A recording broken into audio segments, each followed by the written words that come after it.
Hello, everyone, and welcome to this online event commemorating the Holocaust Memorial Day, organized by Parks Institute to the Study of Jewish Non-Jewish Relations, Solent University, and the University of Southampton. We're very, very pleased to have all of you here. This is quite an event with over 115 people right now and people still coming in. So it's really great to have all of you, even though it's online, maybe that opens some possibilities. My name is Uri Agnon.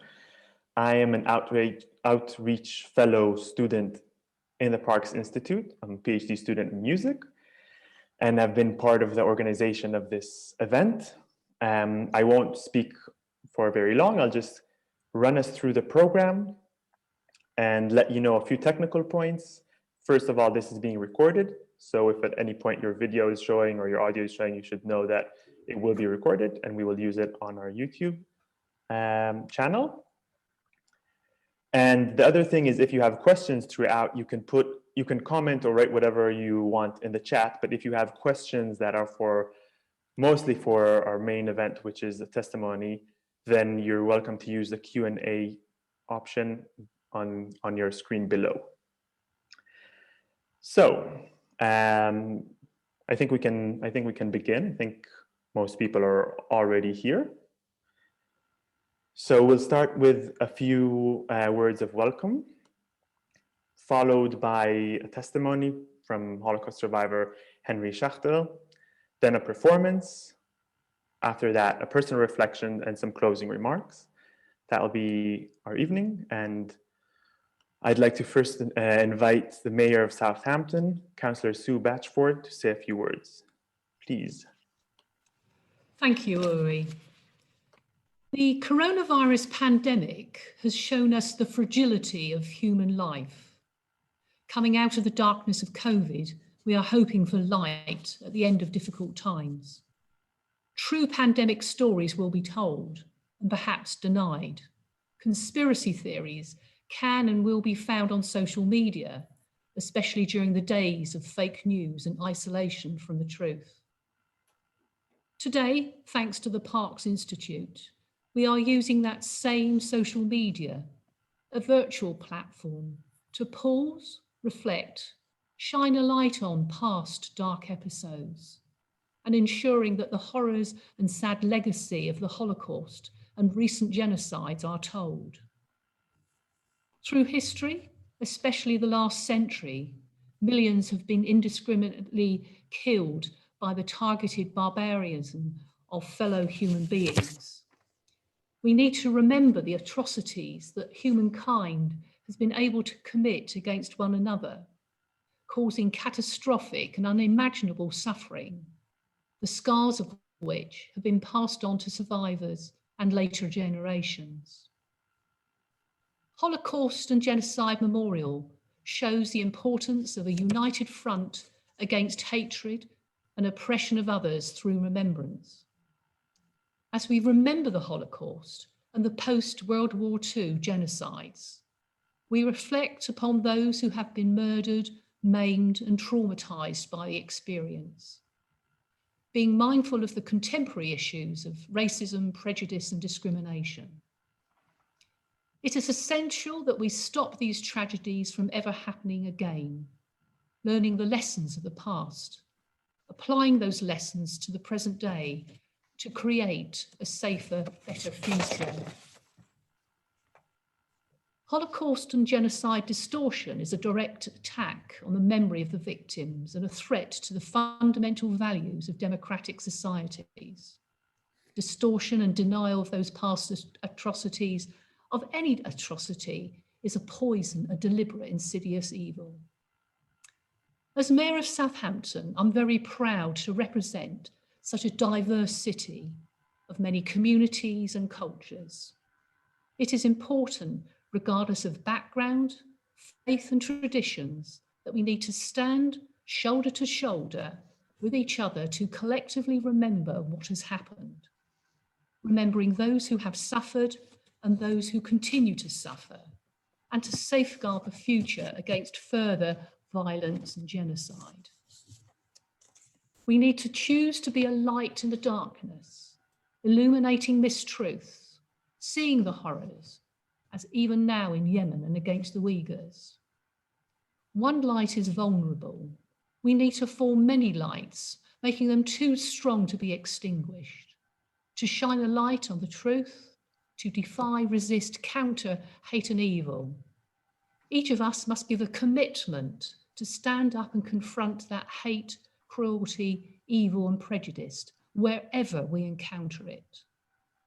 At this Holocaust and Genocide memorial event, with the free speech we enjoy, we need to hear from the speakers, and especially Henry Schachter, to listen to his testimony as a survivor.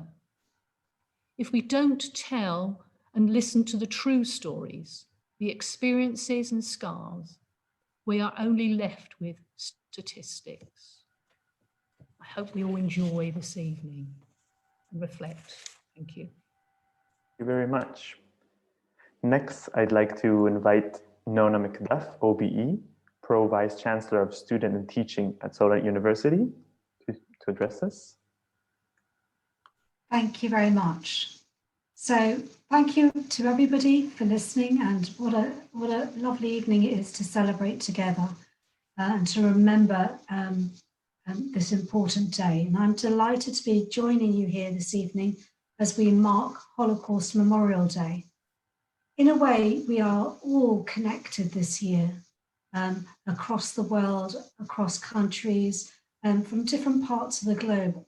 Despite the restrictions we're currently facing, we are still able to come together virtually to reflect upon a key period in history, which still has relevance today, as we've just heard.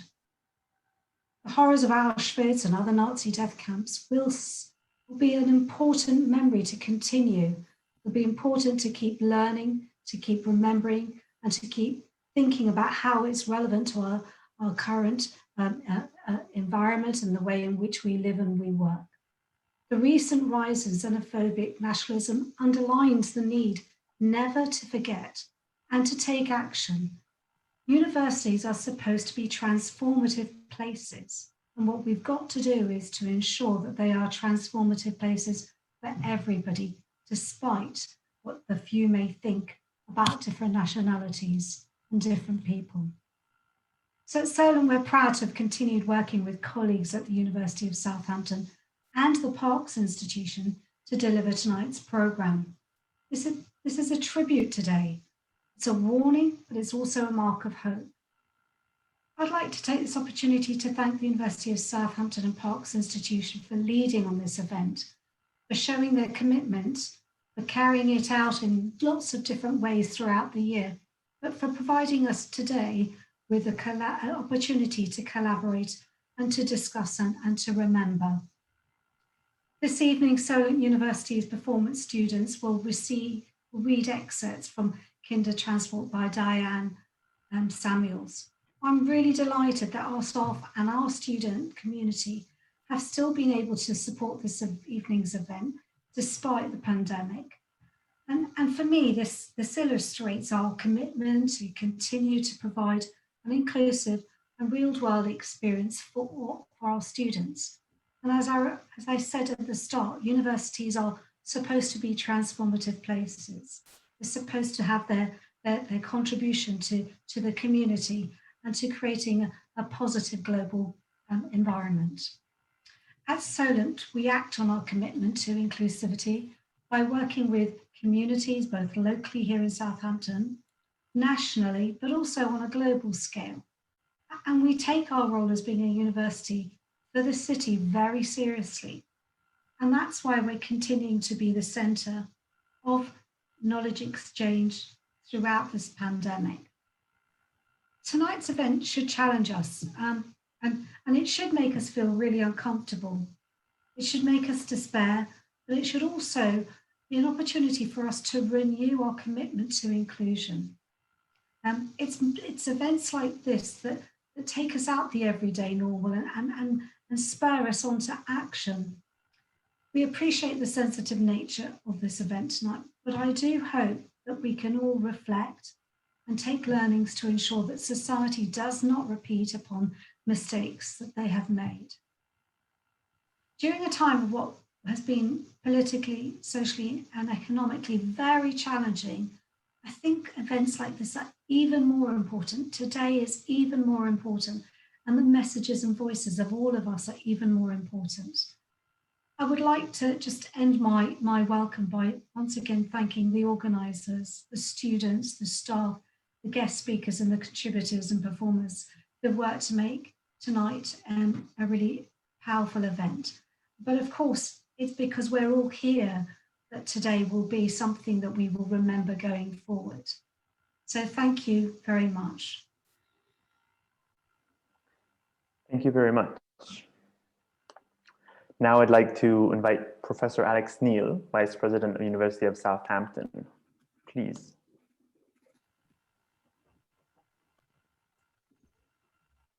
Thank you, Yuri. Good evening, everyone. Holocaust Memorial Day marks a very specific moment in our history, of course. But as we mark it, we can't help but be reminded of its relevance to what continues to occur in our contemporary world, and of the need to stay ever vigilant to and to continue to stand against hatred and discrimination in all their forms. I think that universities and our universities have an important role to play in that. And I'd like to pay tribute to the fruitful collaboration between Southampton and Solent universities for organising Holocaust Memorial Day events every year now for at least 11 years, if not more. I'd like to pay tribute too to the important work of the Parks Institute with regard to Jewish and non-Jewish relations in fighting against anti-Semitism, and also to the outreach work organised by the Institute's Outreach Fellows, not least in preparation for these Holocaust Memorial Day events, but not only for those events. And finally, I'd just like to say thank you to all of the contributors to this evening's event.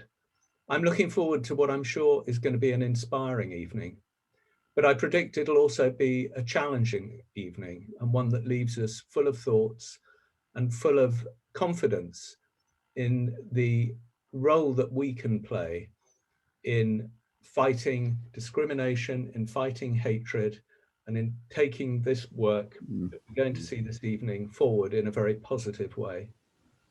Thank you. You're welcome. Thank you very much.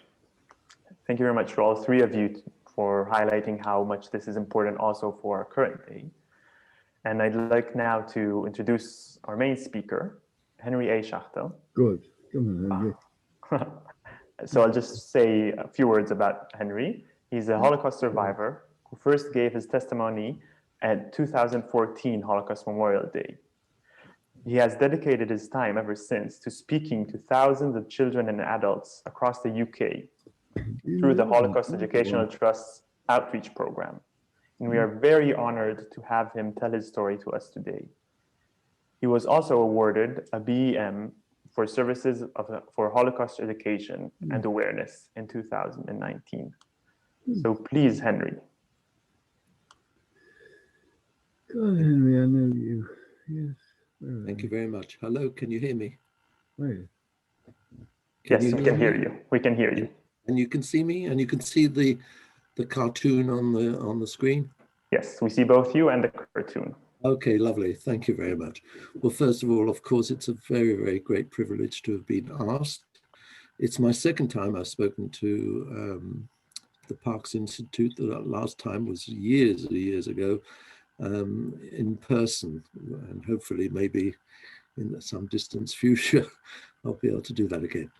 Anyway, straight into the action. The cartoon that you're seeing there is very much, I feel very much attached to this because for 5 years, the first 5 years of my life, it was touch and go whether I would be, in fact, the young lad on the left of the screen holding the flag of the only Jewish state in the world with pride, or whether I would become the boy on the right, the ghetto boy, doomed to be wearing the yellow Star of David, which was meant to be a symbol of isolation humiliation and eventually elimination of 11 million Jews of Europe. Fortunately, as you can see, I became the one on the left rather than on the right. But all the odds were that I would be the one on the right-hand side. To my story, my family started to escape Germany as soon as Hitler came into power in 1933. On my father's side, 4 uncles of mine plus an aunt managed to get into occupied Palestine, into British occupied Palestine. It was not easy, but they'd been training for it. They were chalutzniks, and they wanted to work on the land, which they did. They joined kibbutzim, very Zionistic. On my mother's side, they waited till 1938 before they got a move on. 2 aunts and 2 uncles came over to England, but very late in the day, and also purely as domestics. They weren't allowed to come to work. My uncles came as theology students, and they were given 1-year visas, which the war broke out and it made it longer than 1 year, but normally it would have been for 1 year only. So anything at the bottom? Yeah, so that just left myself, no, not myself, my mother and father and my grandparents in Berlin, together with 2 aunts left in Germany of the immediate family. They were very reluctant to go. People couldn't believe that, that anything would happen. I mean, they lived through horrors with all the anti-Semitism, but they just couldn't bring themselves to believe that it could happen all over again like it did before. However, in 1939, they realized they would be, because after Kristallnacht, there was no further doubt that life was over as far as Jews in Germany. On this picture, you can actually see all those little black dots where major synagogues were burnt to the ground. 30,000 Jews were arrested and sent to Dachau and Sachsenhausen and other concentration camps. Over 100 were beaten to death in the streets. It was horrendous having lived through that. My father and my grandparents actually were already in Poland when Kristallnacht took place, because on the 29th of October, 29th of October, 10 days before, Hitler was trying to pick a fight with Poland, and he declared that all Polish passport holders had to leave Germany immediately. He wanted to create a argy-bargy with the Poles. And within 24 hours, my father and my grandparents were rounded up, taken to the station, and dropped off at the border with Poland. The only problem was the Polish government, hearing what was going to take place, immediately issued a law that if you hadn't visited Poland in the last 5 years, you wouldn't be allowed into Poland. So only those people, my father, he had visited because he went on business, but suddenly thousands of people found themselves in no man's land, not able to go forward, not able to go back. They were in terrible trouble, and within days, a huge refugee center, well, it wasn't a center, it was a camp, was formed in no man's land, where conditions were terrible. However, it caused such a stink on the international stage that very quickly Hitler reversed the decree and you could come back. They said they could come back, and Poland dropped the necessity for having revisited for the last 5 years. So my grandparents decided to stay in Poland. They'd seen enough, they'd had enough. My father also said he would come, but in the meantime, my mother was still in Berlin. So he went back to Berlin to finish up, winding up his business. And also my mother was pregnant with me. So they wanted to actually stay for me to be born in Germany, in the hospital there. So my mother on Kristallnacht actually found herself totally alone in the flat. And as I said, pregnant with me, and she was extremely scared because she had heard that the Hitler Youth and the SS were beating Jews up and even going into their homes and not wanting to be caught alone in the flat. She thought she would be safer if she walked in the street, which was fair enough. But as she was walking down the main high street, and she heard this enormous crash, and right behind her, an entire upright piano flew through the French windows of a block of flats and landed on the pavement right behind her. And I can imagine what a noise, what a shock that was to her system. In fact, it was so bad that she had to be rushed to hospital. And for several days, it was touch and go whether, in fact, she would be able to keep the baby. And from this picture, you can see that actually she did keep the baby, and that's me. With a rather startled look on my face, I must say, I'm probably thinking, what the hell have I been born into here? What's going on? So she did. And as soon as I was able to travel, we went back to Poland, but not for long, because my father knew that that the Nazis had something in mind for Poland. So using this time we were there, we left Germany in May of 1939, and we went, as I said, to Poland. And during that time, he decided he would try and get a visa for me and my mother to go to Belgium, because he had relations in Belgium.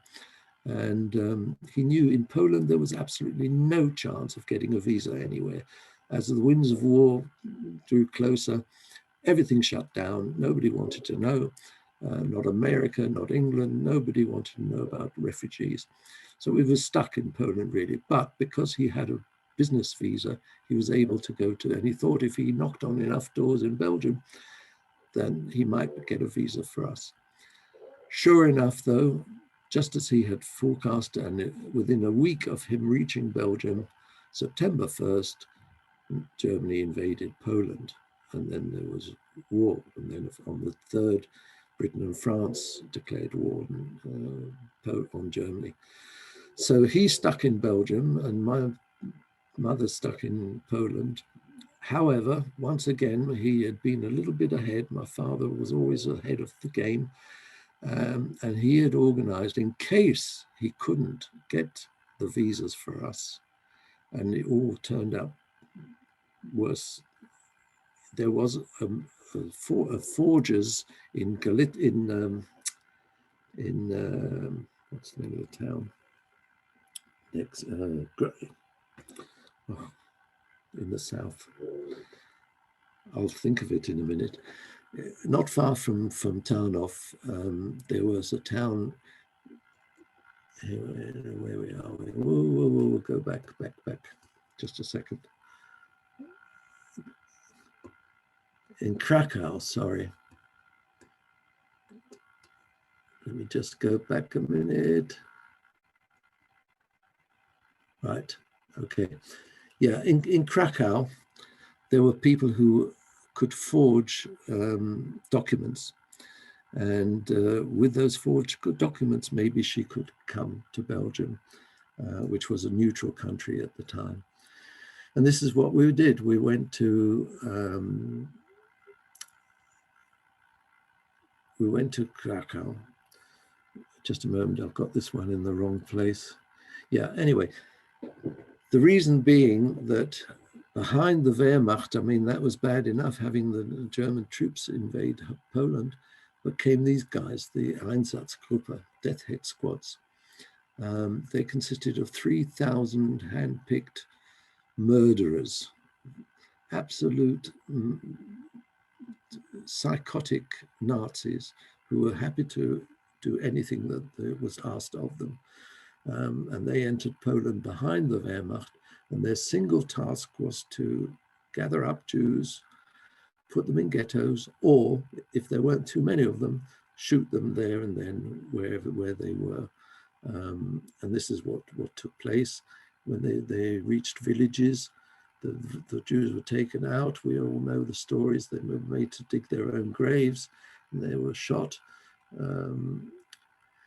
It was a very difficult situation. By the time the Germans invaded Latvia and Lithuania and Ukraine, they were joined, these 3,000 were joined by 23,000 locals who called themselves the Judenvernichtungsbataillons.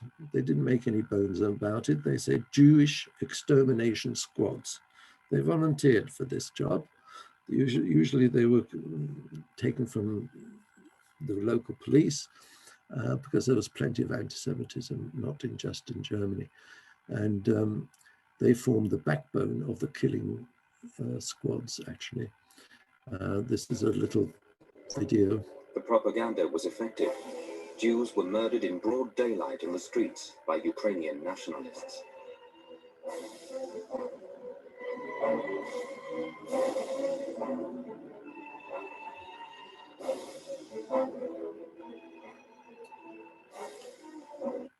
There was no problem killing people in the streets, nobody to stop them, no police would interfere, nobody. This is a picture of a ravine south of Kiev, which was where 100,000 Jews were murdered and disposed of in this ravine. They had later on, in fact, Himmler came to visit the troops there, and they were starting to get, the scale was so huge that even these mass killers were having doubts and nightmares. So that's why he got the idea that it might be better to kill them in different ways, with less hands-on than actually shooting people themselves. Oops. Come on. This technology is going to drive me. In my next life, I promise I'll be able to do all these things much better. There we go. Okay, anyway, back to me. So there we were in Poland. And we had these false papers, and we had to go, that's right, Krakow, first of all, to get the papers, and then through Czechoslovakia into Germany and over to the Ardennes forest on the Belgian border. This is where my mother and I traveled. Can you imagine traveling on false papers? It was wartime, don't forget.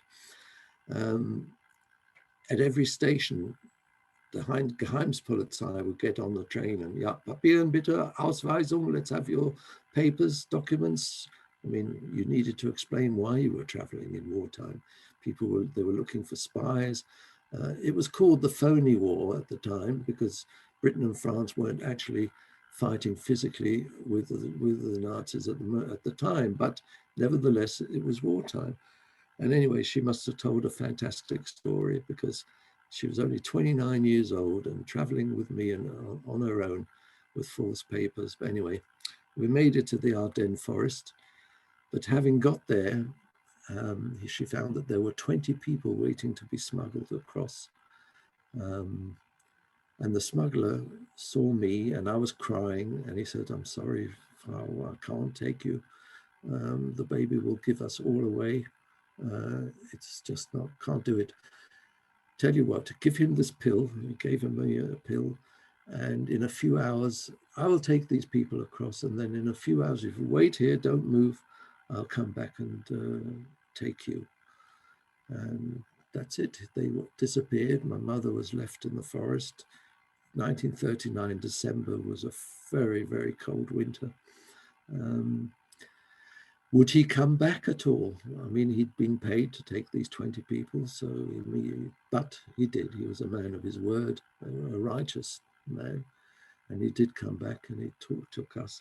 And finally, we were met up with my father. This is just a book where for a second cousin of mine, he writes about us arriving in Krakow. It says about little baby Ariel stayed with us, and he had a little bib that had his name written in red. He remembers, and he only wishes his father would have been there, and we could have all gone together. In fact, he finished up in slave labor camps with his father for over 4 years, 6 different slave labor camps, and he was awarded a medal by the German government in 1986 for trying to kill Hitler. But that's another story. So here we are. This is the Ardennes forest over here, and we managed to get to Brussels and meet up with my father. Hooray! For 4 glorious months, we were free of the Nazis. It was wonderful. But sure enough, using exactly the same crossing as we had done through the Ardennes, the Wehrmacht did the impossible, and they broke through the forests and attacked Belgium. In the meantime, the British Army expeditionary force were stationed on this border. The French army was stationed on that border, and they rushed in to help Belgium repel. They didn't want to repeat the same trench warfare as before, so they rushed in to repel the Germans, which is exactly what the Germans wanted them to do, because another army crashed through Luxembourg and surrounded. They went right round and to entrap and circle the armies, the French and British armies, which we know the consequences. So as soon as they realized they were being cut off, they started to retreat.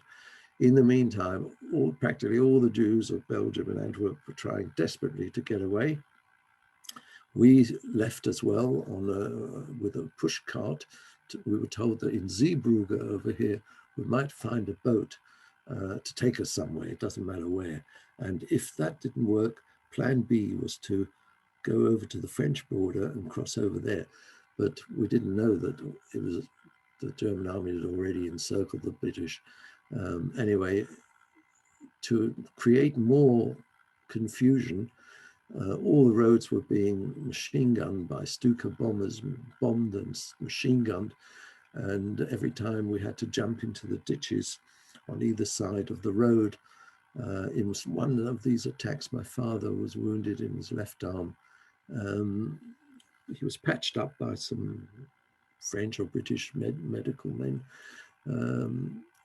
But when we got there, there were no boats. And we were told, forget about France, they're already there. So we had no option but to actually return back to Brussels. We had nowhere else to go, which is what we did. Now in the West, unlike in the East, there were no Einsatzgruppen. They didn't have these killers. They were prepared to leave the Jews alone for a while. Anyway, they were too busy mopping up France and getting ready to invade England. They had more things on their minds. So provided you wore the Yellow Star of David and you went to the local police and registered for your new documents, you were left alone for a while to carry on as normal. This is a picture of a chap in France, in Paris, after the invasion. You can see he's very, he looks like a real gentleman, probably an officer in the French army in the First World War. And he's having to carry this badge of humiliation with him. These documents I only found recently. We had a student living with us who was a Belgian, and she said, oh, I'll find some details. These were my parents' original identity cards. Everybody had to have an identity card issued in June 1940. The invasion was in May, and by June, things were so organized already that the whole population had to receive identity cards, Jews and non-Jews. The only difference was that this identity card was also a death warrant. I don't know if you can see it, but it's stamped Juif, Jude, Jew. The same on my mother's card. So all no Catholics or Protestants or anybody else had to have their religion stamped on their pass, but the Judah, Jews. When I saw this photograph, I was really quite disturbed. I haven't got anything of my mother's, and this is her actual thumbprint. I was very emotionally torn when I saw that, actually. So there we were trapped under occupation. Now, having experienced what we had experienced, we knew that this period of relative peace was only going to last a little while. So most Jews then took the opportunity of going into hiding, and this is what we did. With the help of Christians, we found a warehouse where there was myself, my father, my aunt Fanny and her son, and two other families. And we split the warehouse was split in half with two rows of packing cases which reached up to the ceiling. And on the front of the warehouse, life went on as normal. Vans came and went, and in the back we hid there. Of course, we couldn't make any sounds. There was no using the toilet or anything during daytime. And once again, my crying was driving my mother mad, because how do you stop a baby crying during the day? I'm only allowed to cry at night. It's ridiculous. And she was becoming a nervous wreck. So she begged my father, please, Reuben, I can't take it anymore. We might give all these people away. Let's go and live amongst the Gentiles and take our chance. We can't be responsible for giving these people away. So that's what we did. We left the warehouse. Exactly when, I don't know how long we had been in there, but we did leave, and we lived amongst openly in Brussels. By now, my father was totally skint. He'd paid for so many things with false papers and this and that. He was totally skint, so he had to go out to work. Now, to find work, he didn't wear his yellow Star of David, and it was also too dangerous to take his identity cards. And there was a law in Belgium that if you didn't have your identity card, you either paid a really hefty fine or you went to prison for 10 days. And one day when he went to work, he was actually caught by a Belgian policeman, and he didn't have the money to pay the fine. So he was sent to prison. And here we've got, again, this Belgian girl got me the information. It's unbelievable that all this information is there. We even got his prison number. So between 26th of April and 6th of May 1942, he spent 10 days in St. Gilles, which is just outside of Brussels. When he came out, the wardens, actually told him, Mr. Schachter, you be very careful, because the Nazis are now rounding up all the Jews they can find, and they're shipping them away. So when he got home, he told this to my mother. Of course, she was extremely worried, but she'd heard about a group of Christians who found Christian families to take children in. And she decided that this is what she'd do. This is me at about that time. I was just under 3 when I was given to this lady here, Mademoiselle André Guren. She was a 20-year-old primary school teacher. Here she is walking along in the street. In the back, you can see a Luftwaffe soldier, airman. Anyway, she ran this little school, and working with the underground, she used to take small children into her school, and then when a home was found for them, they'd be given to them. So one day I went in as Ariel Schachter, and 3 days later I came out again, and my name was now Henri de Fay. And I was given to an elderly couple, Monsieur and Madame de Fay. They had a son who was a farmer, and the story was given that I was their grandchild. That's what they told the rest of the world who were interested, that's what happened to me. It's just as well that they did, because this is what happened to children who were separated from their parents they would be introduced to these monstrosities, these gas vans. These are not vans which run on gas. I always tell pupils these were actual vans in which children were murdered, 10 to a square meter. It was a thoroughly organized thing. They were hermetically sealed. Down at the bottom, you can see a steel casing which was screwed onto the floor. And at the end, there's a wire mesh.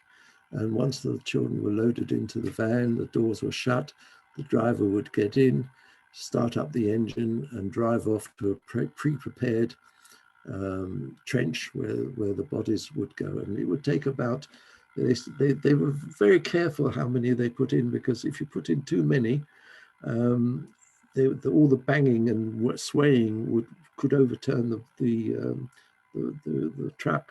And if there were too many, too few, it would take too long. The screaming would carry on too long. This is all documented.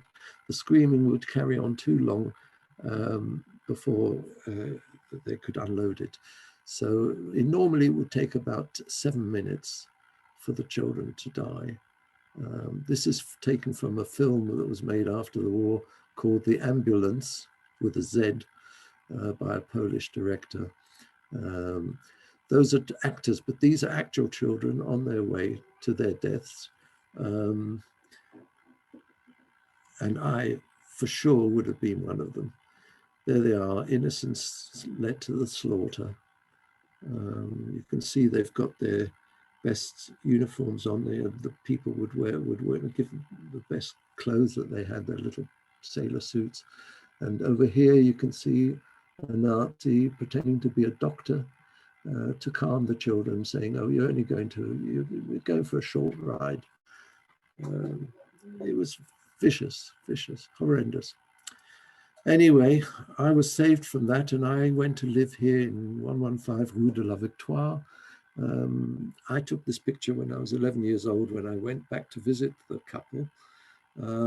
It's all been modernized now, you wouldn't recognize it at all, but I remember it so well. The only time I ever went out was with my parent, as I called him, when we went to church. He was a very strict Catholic, and he took me to church when he could. I remember the cobbled streets and German soldiers patrolling on the other side of the road, and we had to be very quiet and very careful. And on one occasion, I said to my parent, I said, "Parent, le sale boche est là." And he said, "Oh, no, ne dis ça pas, parent. So, don't say things like that, be quiet." So I knew there were bad news anyway, that's all I knew. But I never went to school, I didn't have any friends. I lived alone with the elderly couple, very rarely getting out, as I say, only and I used to watch the legs go by when I was down there in the cellar. I spent most of my time in the cellar.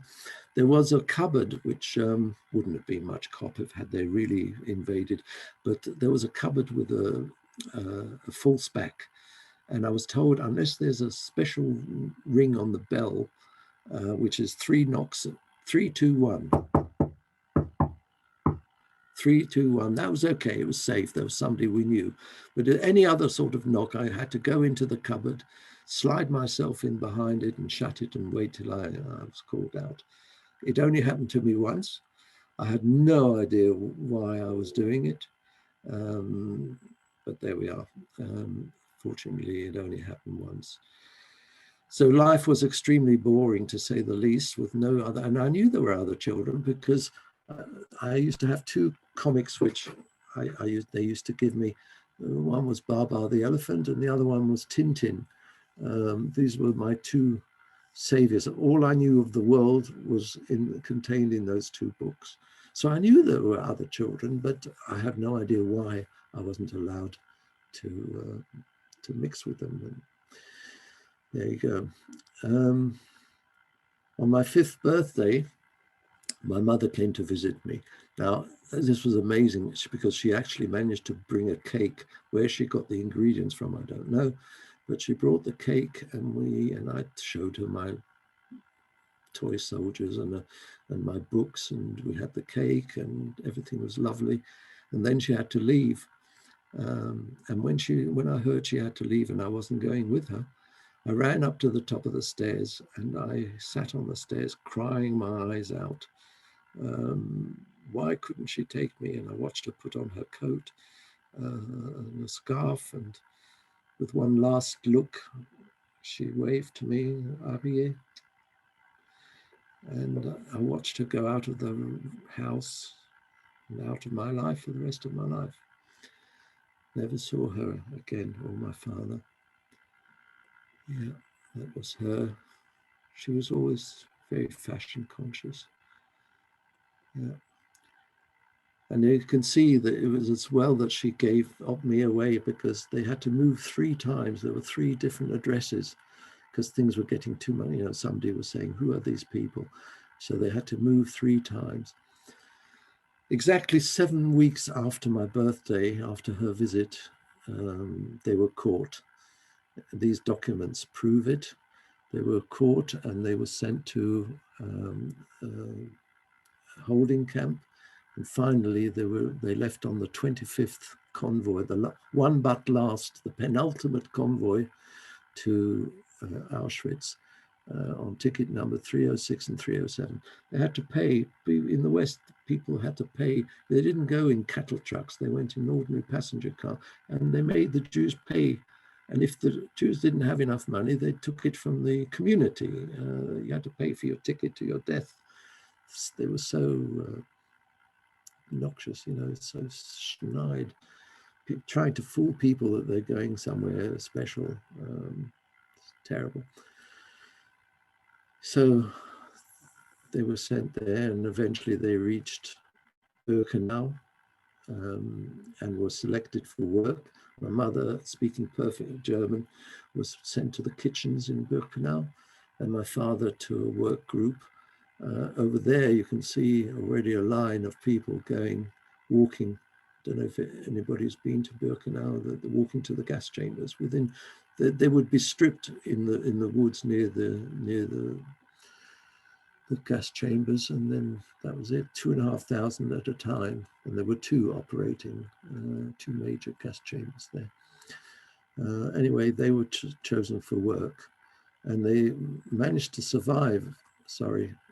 They managed to survive Auschwitz for 7 months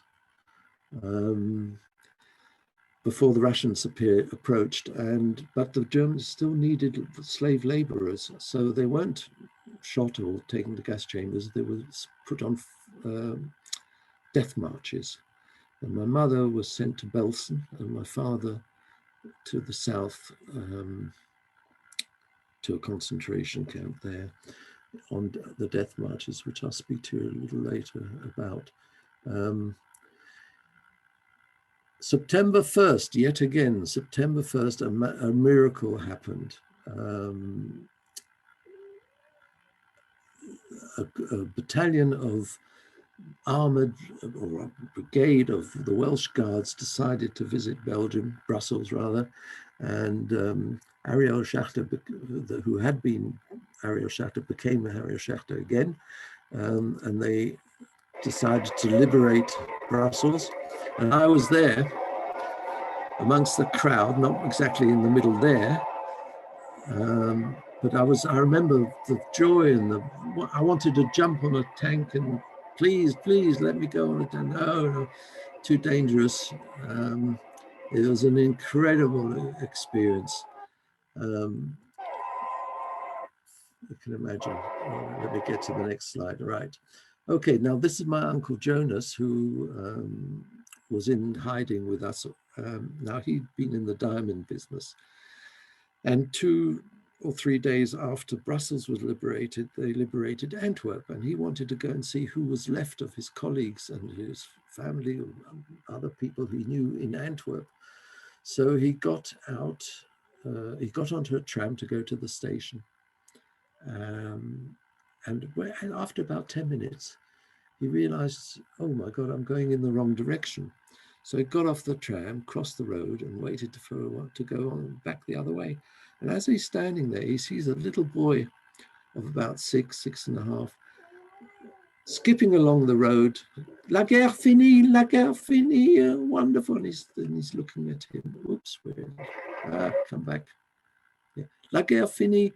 And he's looking, isn't it wonderful? Look, even little children are so happy that the Nazis are gone. Amazing. And just at that moment, this boy looks at him, rushes across the street, arms outstretched, Papa, Papa. And he, into his arms, and he looked down, he said, Ariel, which is my Hebrew name shortened. And it was me.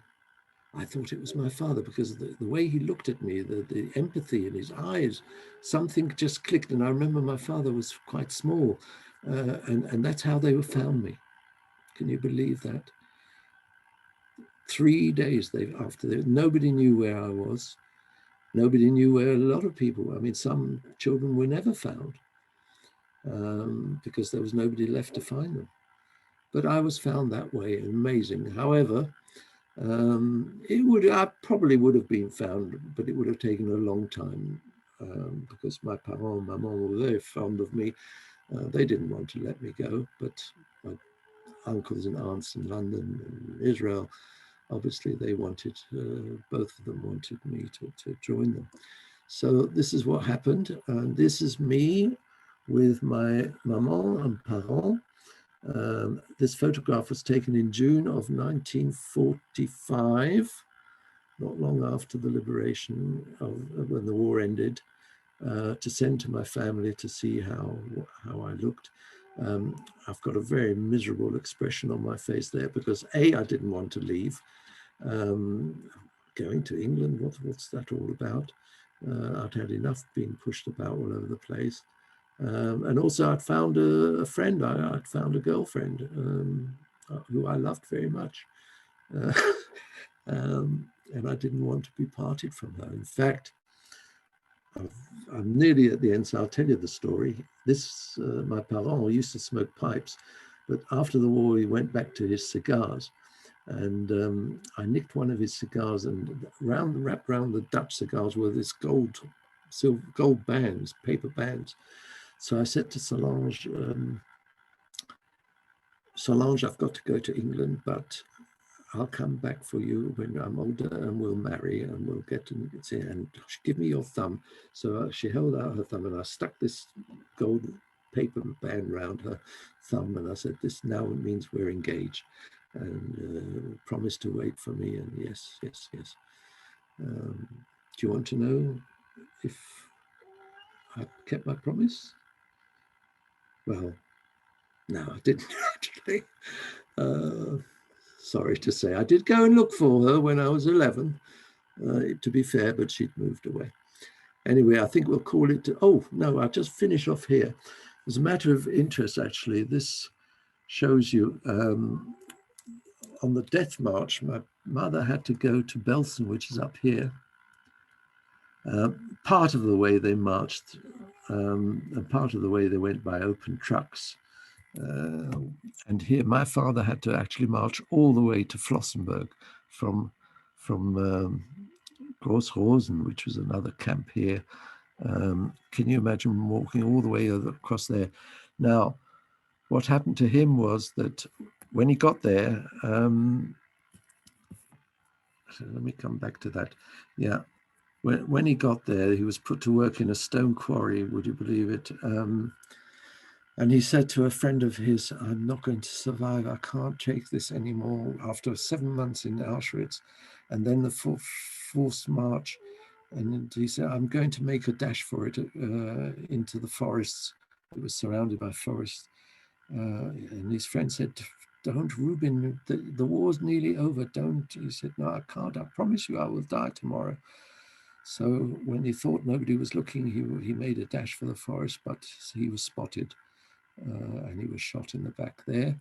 My mother, when she reached Bergen-Belsen, she survived a few weeks, but there was this huge typhoid epidemic raging in the camp. And here again, I learned from a survivor who told me herself.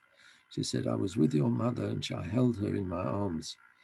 And I said, Paula, hold on. the Allies have some of the guards were already leaving. The war's nearly over. Hold on, but she passed away there. She couldn't hold on anymore. And as I said, I heard this how they died from survivors that I met later.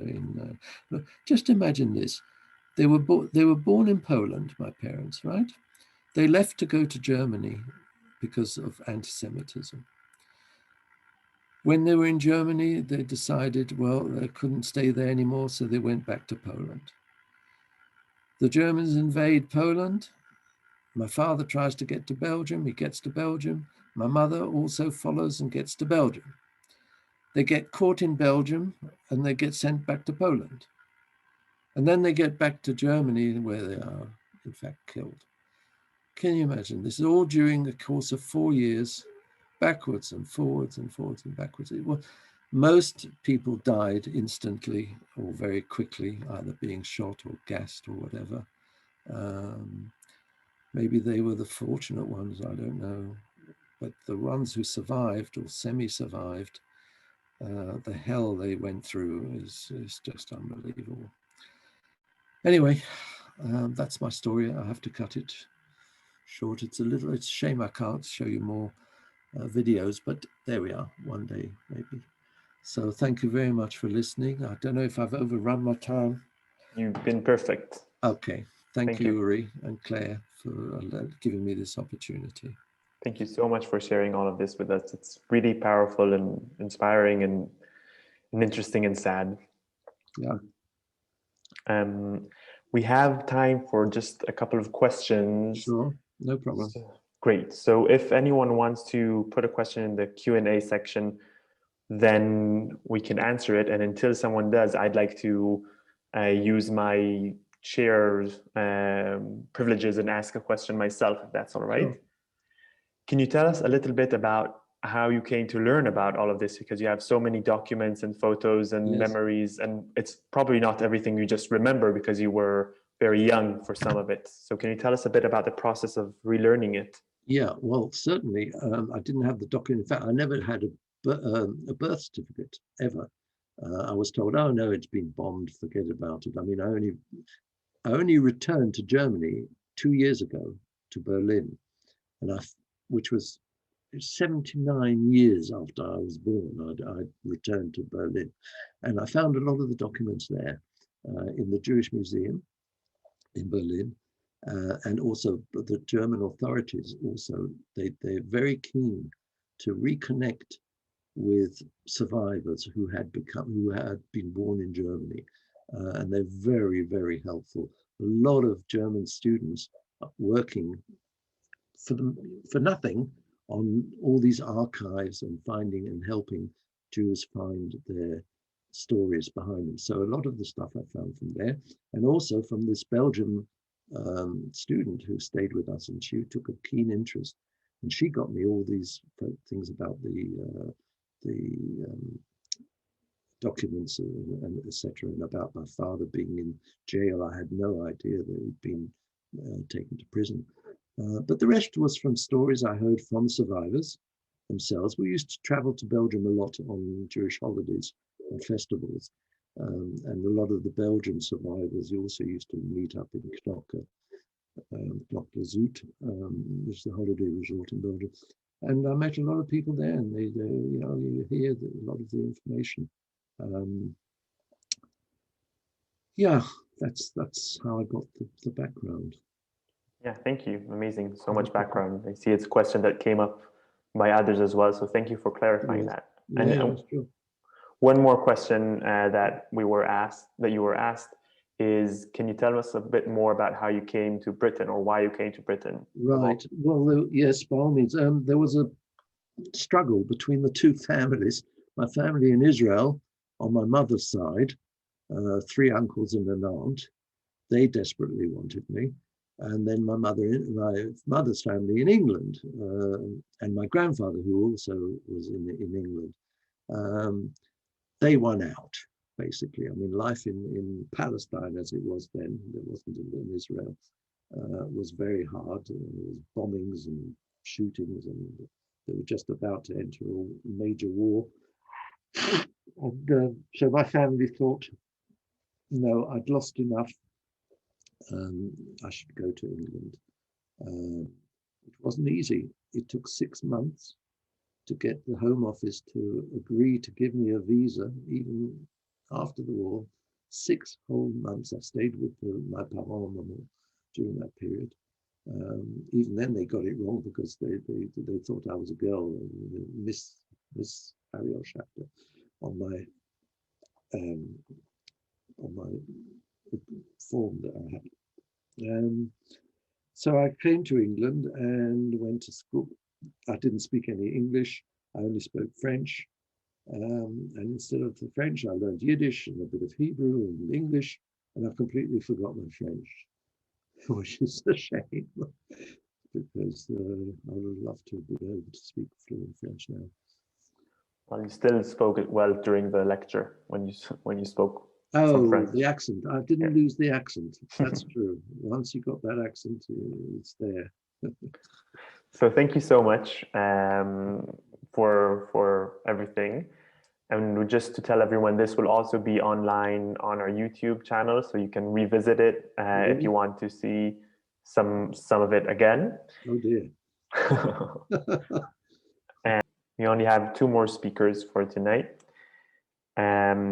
The first is Angie Milkovic, who is a Southampton undergraduate student, and she'll speak some from personal reflection point of view.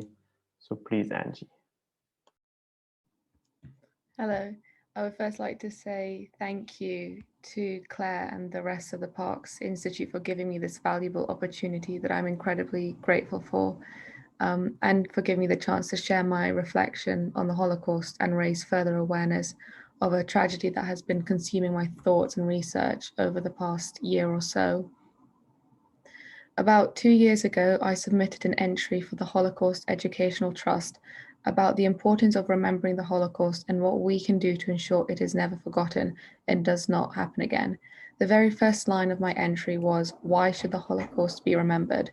Simple, because it should never have happened, and it should never happen again. Back then, I was enlightened by my HET experience, and I felt hopeful that the work I did would make a change after the impact I'd made in my A-level college. Little did I know that there was another mass genocide happening on the other side of the world, and when I dived deep into the internet researching the genocide that was happening under our noses, I discovered so much more, and I felt that feeling of hope start to dim.